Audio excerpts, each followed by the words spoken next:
Hey guys, Luke with Logical Lacrosse here, and today we're going to be going over part 1 of my Week 4 review of all things that occurred in the NCAA D1 Men's Lacrosse world. As always, check in the description below for if you're looking for a specific game. If it's not in this part, it'll be in one of the other parts or my special feature, so do not worry, I'm covering all the D1 games.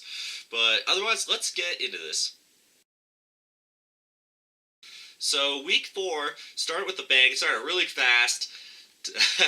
Monday night, High Point at Virginia, and High Point might want to think about joining the ACC because they win another ACC game, 14-13 against the Cavaliers in front of 1,176 people, which is great attendance, especially for a Monday night. Shots in favor of Virginia, 45-40, 25 turnovers for High Point, whereas there's 19 for Virginia. Ground balls, Virginia wins in the ground balls, 46-34. Difference maker, I think what really made the difference in this game, High Point 1 for 4 on man-up, Virginia 0 for 3. You got to convert on your man-ups to win, and Virginia doesn't convert on a single one, and they lose by a goal. I mean, really killer. My players of the game, start with High Point. Asher Knowlton, he had 4 goals. He had a monster play. I'm sure you saw it if you follow lacrosse religiously like me. Just look up. I don't have it on mine, but... But the guy, he powers through the whole Virginia defense and scores. It was a great play. And my other player of the game for High Point is no other person besides Tim Troutner Jr. He had 17 saves, and he had the last 6 shots he faced. He stopped all of them. I mean, the guy is just so clutch. Probably the best goalie in the country, as I've said before. And another great game by him. For Virginia, I got Ian Laviano. He had 4 goals. He played really well. And Matt Moore, 3 goals, and 4 assists. Both teams did have different endings to their week 4, but great win for High Point in this one, and Virginia does bounce back, so this one was tough for them, but they do recover. So Tuesday night was pretty crazy. We had a lot of games, and the first one I'm going to cover was Boston at Sacred Heart. Boston takes this one 16-11 in front of a crowd of 164 people. It's going to be a little lower, just because it's a Tuesday night game. So this game wasn't really in doubt for a long time. 12-4 Boston at the half. They kind of let up in the second half, but pretty big lead for Sacred Heart to come back. Obviously, they couldn't come back. Shots were even at 42, with 24 turnovers for Boston and 16 for Pioneers. Clears, I think, allowed Sacred Heart to get back into the game against Boston. Boston was only 16-23 on the clears, where the Pioneers were 22-28. Both not very good on the clears. Got to get that cleaned up. Ground balls in favor of the Terriers, 41-35, and Boston also won in the faceoffs, 22-7. And we'll move into the players of the game. We'll start with Boston. Chris Gray, again, 5 goals, 4 assists. This guy's just a monster for the Terriers. And Sean Chrisman, 19-23 on the faceoffs. Big reason Sacred Heart was able to get pounded on early in the game is because Boston would score, and they just keep picking up the faceoff and win it, score again. And for Sacred Heart, I got Joseph Cipoletti. He had 2 assists, 6 ground balls, and he's a D-pull, so the fact he was able to contribute offensively like that twice and cause 6 ground balls, so 6 possessions for his team, whether they failed on the clear or not, really good effort by that young man. And Joe Seguizi, he had a hat trick, so he played well for Sacred Heart as well. So next up, I actually watched a bit of this game while at work, and this is Army hosting Marist. Not really a competitive game. Army wins 10-4, was never really in doubt, in front of an attendance of 284 fans. Shots in favor of the Black Knights, 46-27, 25 turnovers for Marist, where there were 19 for Army. Clears, 19 of 18 for Marist, whereas there was 25-26 for Army. A reason Army won. Credit the ride of Army, but Marist has got to clean up those clears. Ground balls, even at 42. Man up, bad for both teams.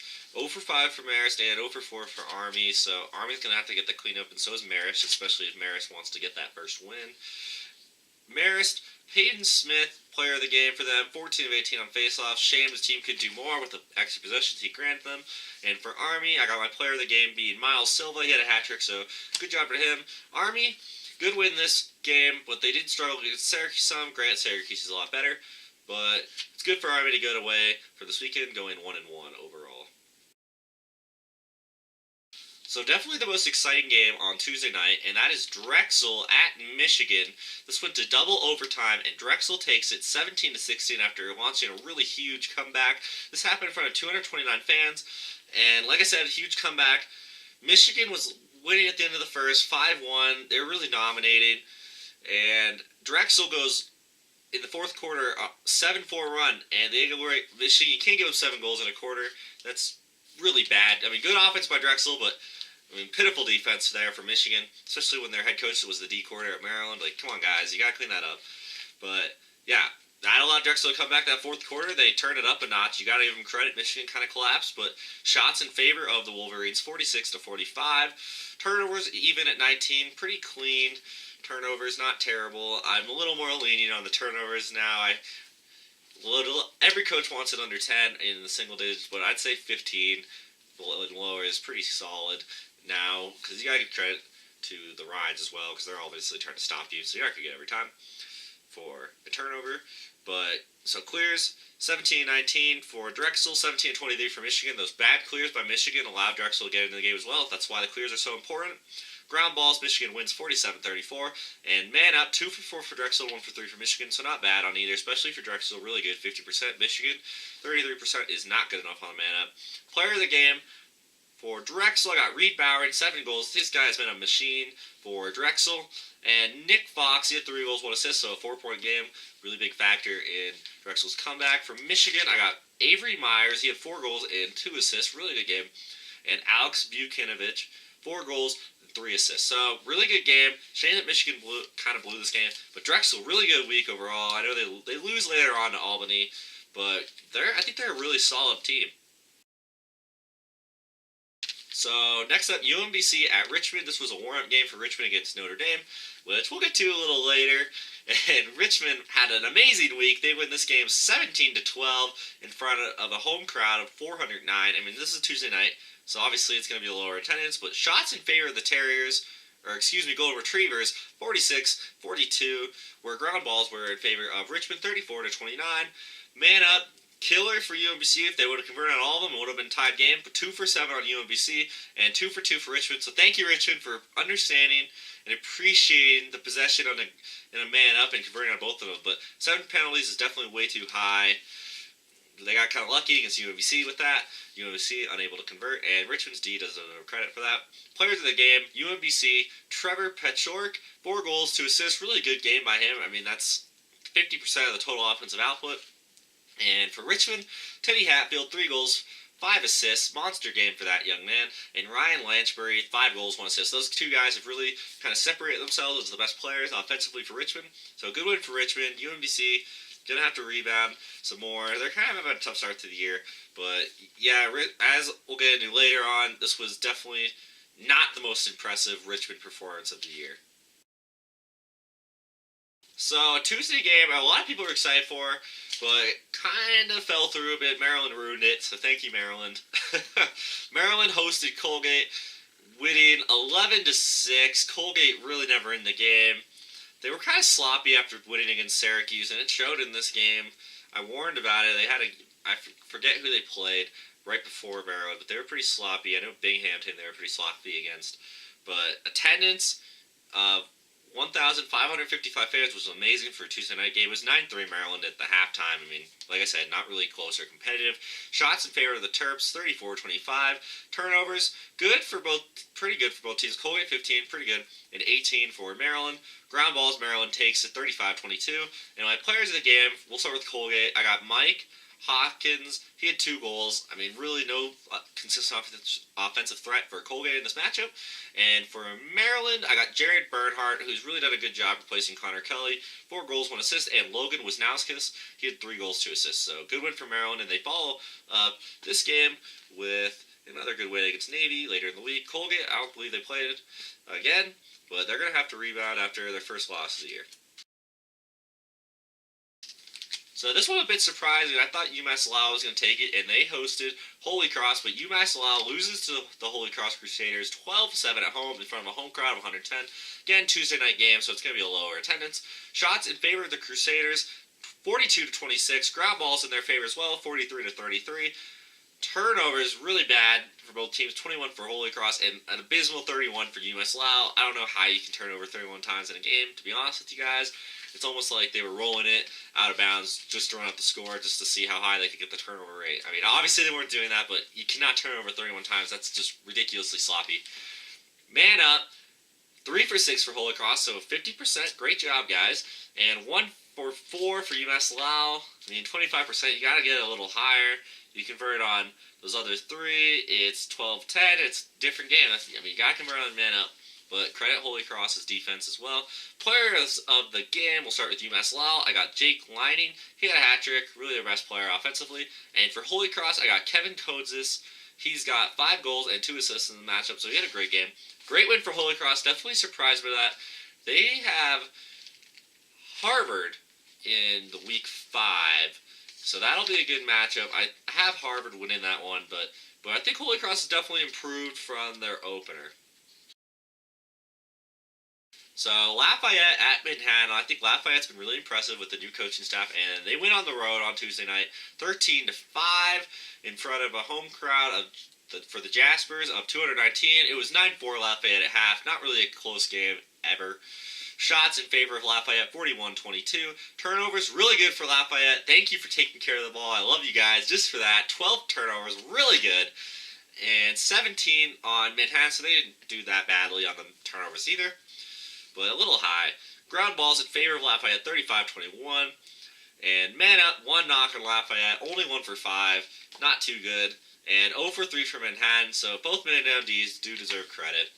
But yeah, you got to get those up for both teams. Players of the game, we'll start with Lafayette. George Edmond, he had 4 goals. Really good. Basically a third of their offensive production.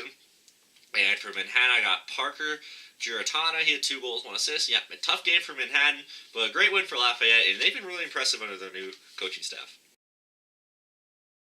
So the final game of Tuesday night, I watched this game for a bit, and it was Canisius at Furman. I had Canisius taking it since Furman's kind of struggled earlier in the year. They had a great week this week, but Furman takes it 12-10 in front of a home crowd of 123. Again, Tuesday night game. But thank you to those people that did show out. Shots in favor of the Paladins, 37-33. Ground balls in favor of Canisius, 30-27. And turnovers way too high for Canisius at 20 and 16 for Furman, so not bad there. And Furman really looked better the whole game, to be honest. I mean, it was always kind of close and competitive, so it was fun to watch. But yeah, I could kind of tell Furman was going to win when I was watching it. They just looked better, faster, moved the ball a little better.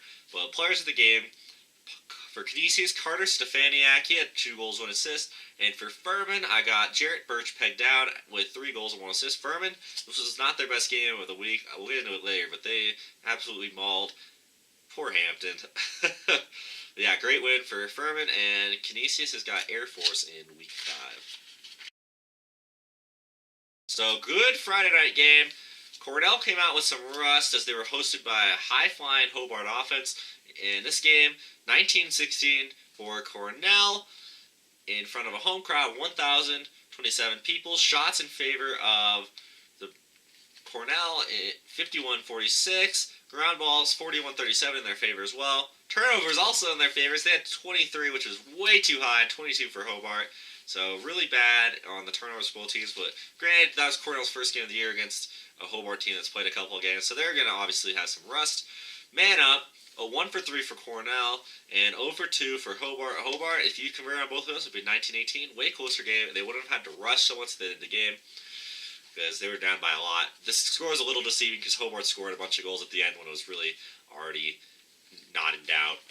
But, yeah, I mean, this was a good way to open the year for Cornell. This was a very tough team to beat on the road for your first game. But players of the game, Hobart, Justin Scott, he had 5 goals, 1 assist. Great game for him. Shame his team couldn't win. And for Jeff T to Cornell is my player of the game for them. He had 6 goals, 2 assists. He had an absolutely awesome weekend overall, as we'll get into his Lehigh game later on in the series. But yeah, good opening win for Cornell. And I think Hobart's actually a pretty good team this year. Their defense has got to get shored up, but I mean, pretty impressive to only lose to a top 5 team by 3. So finally, we're on the Saturday games, and the first one up is Bryant hosting Dartmouth. Dartmouth, kind of the forgotten, ugly stepsister of the Ivy League, and they're looking for that first win still. They did not get it against Bryant, who I think is a very well-coached team. So 6-5 Bryant in front of a home crowd of 603. Shots in favor of Bryant, 38-31. Ground balls, 32-27 in favor of the Bulldogs of Bryant. Clears pretty bad on both teams, 16-23 for Dartmouth and 15-20 for Bryant. 0-for-3 on the man-up for Dartmouth and 0-for-4 on the man-up for Bryant. Really bad, sloppy. I mean, if you convert on one of those, it's Dartmouth, it's tied. If you convert on two of them, you win.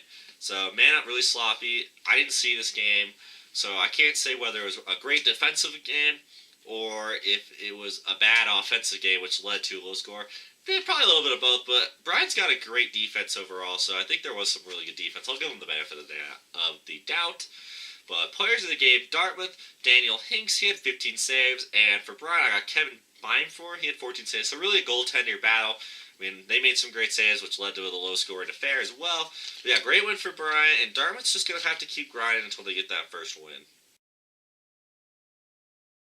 So people were wondering how Michigan was going to rebound after that crushing loss against Drexel, and Jacksonville looking for their first win at home, and they did not get it. This game was actually covered by CBS Sports Network. Great game.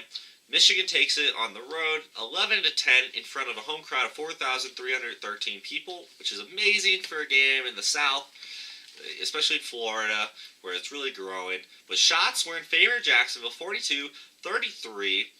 Turnovers, a little high for both teams, 19 for Michigan, 17 for Jacksonville. Ground balls, 27 for Michigan, 23 for the Dolphins as Jacksonville. And man up made the difference in the game. Michigan converted 1 for 4 on the man up. Jacksonville 0 for 4. So they got to convert on your man up, and as I say, you got to convert on it. The fact that Jacksonville didn't convert on it a single time is why they lost. They didn't even go to overtime. So good job to Michigan for holding them to go 0%. And to convert on at least one of those opportunities, my players of the game, we'll start with Michigan as the road team. Brent Noseworthy had 3 goals, 1 assist. And Tommy Height, 15 saves as a goaltender. I think he's a reason Jacksonville did not convert on some of their man-ups, as he got some big saves while he was man down. And overall, he had some really big clutch saves. For Jacksonville, I got Eric Applegate, 3 goals, 1 assist. And Evan Tyler, he had 2 goals. So yeah, shame for Jacksonville to not had their first win yet, but Michigan, good win. I saw they got some votes going into week 5. They're not ranked in the top 20 yet, but if they keep winning, they're going to get there. But otherwise, good game. So a lot of people were wondering how Villanova was going to follow up that great win on the road at Yale. And Villanova did a good job. They win 10-9 at home against a very game Hofstra squad. I think Hofstra is actually really good. They don't get talked about, but just kind of following all the teams. I've noticed Hofstra's in every game tight. But this was in front of a home crowd of 625 people out in Philadelphia. Hofstra, this was a game of runs of the second half. So a really kind of interesting game. Hofstra came out on fire in the third quarter. 6-0 they win the third quarter. And Villanova then comes out on fire in the fourth quarter and wins it 3-0. So game of runs, but Villanova won the quarter that mattered. And that's well, they both matter, but the one that mattered a little more, and that's the final one. You gotta win both. But yeah, Villanova really kind of squeaked that one out. Hofstra made a huge fight to win that. Shots in favor of Villanova, 47-33. Turnovers really good for both teams. They both took care of the ball well. 11 for Hofstra and 15 for the Wildcats. Ground balls, 28-23 in favor of Villanova.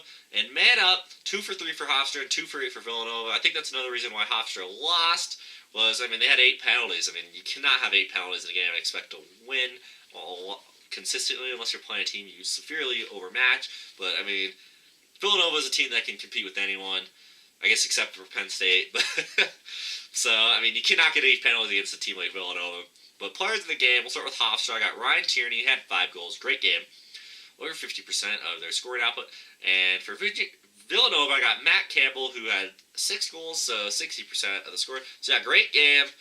And congrats to Villanova on following up a great win at Yale with a good home win.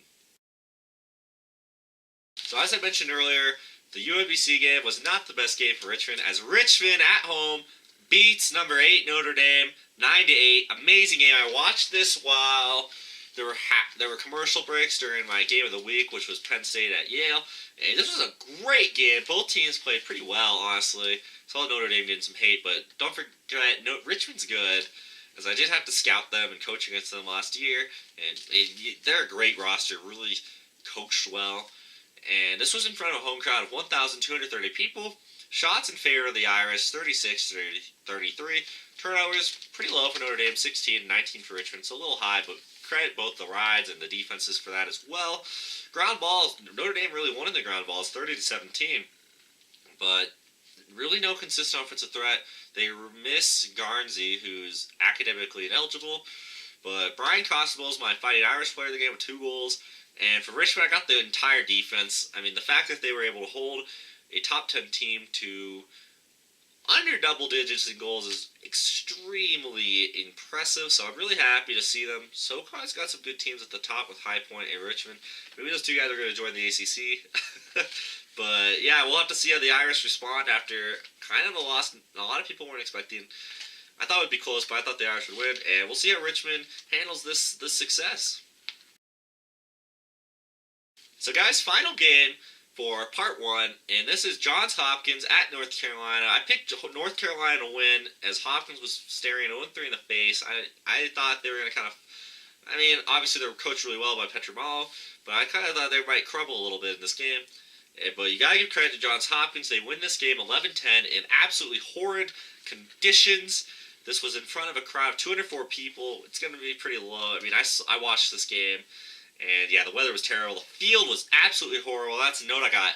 I mean, the North Carolina athletics department, the administrators should be embarrassed that that was in such bad condition. I mean, just Google or YouTube the North Carolina Johns Hopkins game on Lacrosse Nation or Lacrosse Analytics or whoever you like to watch on YouTube for highlights, and you'll see that field. I mean, it was absolutely embarrassing. And the worst part was I saw that was their football field. I mean, that's pathetic for a D1 football stadium. I mean, oh my God, that was terrible. They need to fix that.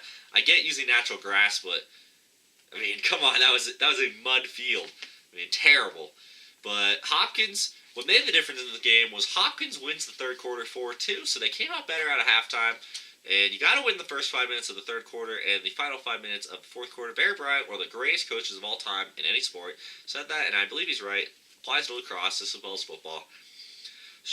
Turnovers pretty good, especially in such bad conditions. 16 for Hopkins and 18 for the Tar Heels. Ground balls in favor of North Carolina, 34-30. Face-offs, both teams had 12, and the man-up, another reason North Carolina lost, 2 for 7 for Hopkins, so 7 penalties for North Carolina. Terrible. You cannot be doing that. I know there were some questionable calls in the game, especially I heard a North Carolina player got suspended for another game for a head hit. I did not think it was really that egregious. Come on, let him get some big hits. But just because it was hit high, it scares people. The big bad NCAA thinks they need to put the hammer down on some college kids to show how tough they are. Yeah, I don't have very good opinions of the NCAA, but yeah, 2 for 7. You can't be giving up 7 penalties against a team like Hopkins, and 0 for 3 on the man up for North Carolina. But on 1, it's tied. That's why man up matters. It's one of the most special teams are so important, just like in football and all those other sports that incorporate special teams. But players in the game, Kyle Murray, who's a good player against Loyola as well, but he was on the winning side of this game with 2 goals, 1 assist. And for North Carolina, I got Nicky Solomon. He had 1 goal and 1 assist. So yeah, good game from Hopkins. North Carolina's got a tough game but against Denver this next week. So we'll see how both teams play moving forward.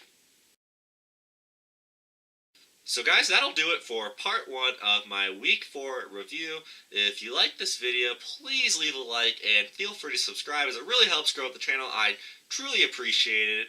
I love all you guys that support the channel. And if you're looking for more content like this, please feel free to follow me on my Instagram or Twitter. It's the same name. It's logical_lacrosse. And I also have a website which has more content like this at www.logicallacrosse.com. So again, please leave a like and subscribe, and I hope to see you guys at my next video.